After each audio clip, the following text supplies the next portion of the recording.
without you. Hi, this is Lynn Julian, aka CCG Pop Superhero, and this is my rant about rich people and their service dogs.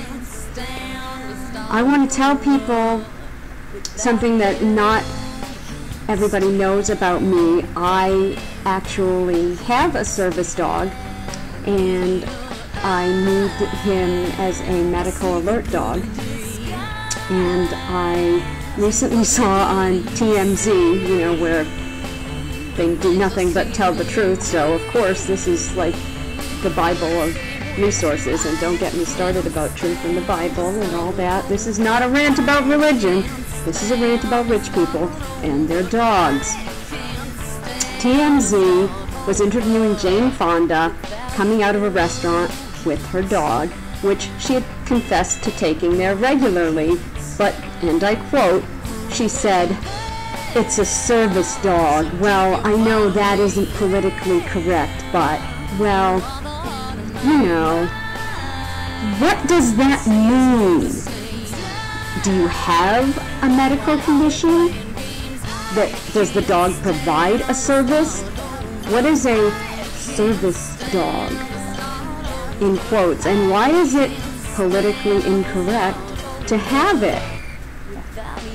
I fully welcome any representative of Jane Fonda to explain this to us, because there's so many celebrities and regular old rich folk wandering around with their dogs, saying that they're service dogs, getting a note from their doctor, possibly or not, so that they can take their dog everywhere, and they think it's harmless.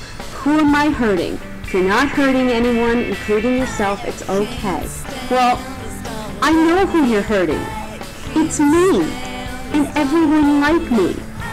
Because we actually need the dog to provide a service, and no one believes us because of people like you. And the more famous or powerful or wealthy a person is, that it just distorts the truth, shall we call it? We don't want to call them liars. That would be politically incorrect. The more they distort the truth, the more they destroy our credibility in allowing the general public to believe that we need a dog. And look at my dog. Let's just have a little look here. Say hi. This is Little Stinker. This is my service dog. And you might be asking yourself, this is the tiniest yellow lab I've ever seen in my life. Or that albino German Shepherd has lost all his markings whatsoever. He's a little Maltese, and he's a medical alert dog. I suffered a serious stage accident while performing back in 2006. Here's his little jacket, just in case anybody doesn't know what one looks like. There's his little service dog jacket. I suffered a serious stage accident while performing in 2006 in Boston, and I suffered a spinal cord injury, broken back in places, mild brain damage. I blew a hole in the inside of my ear canal. I've had surgically corrected.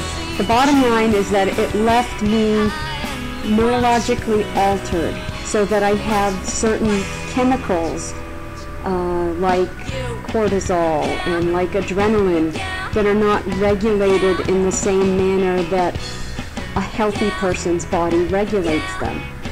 And this can leave me vulnerable to seizure-like reactions.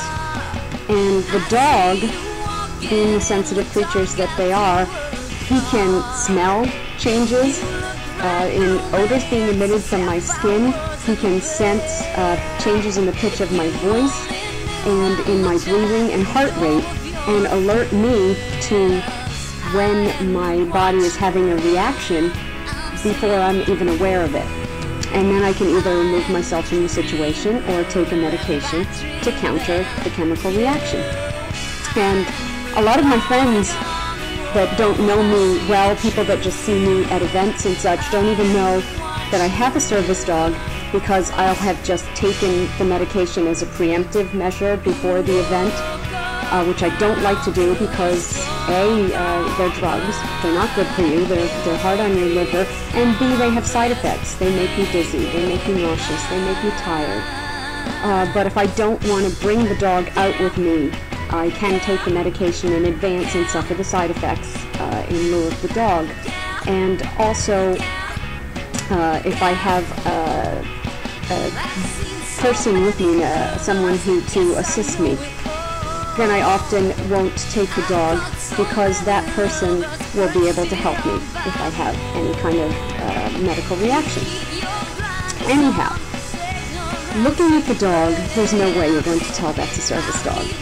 And looking at me, people would not go, oh, that's a person with a disability. You can't judge people or animals by the way they look. And I have gone into bars, restaurants, 2 different emergency rooms, and been asked to leave, nay, told to leave by the security guards there because my dog was unwelcome and in their eyes breaking the law. And I think it has to do with the look of the dog as well, and the fact that I don't look like a person with a disability.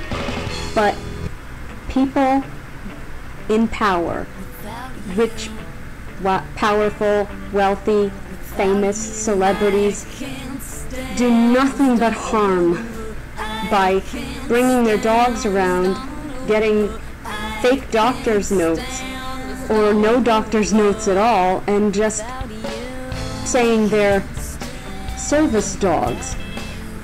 I cannot stress enough how detrimental that is, even though you think you're not doing any harm and you're just bringing your dog around because you enjoy them and it's you enjoy spending time with them and they provide comfort to you.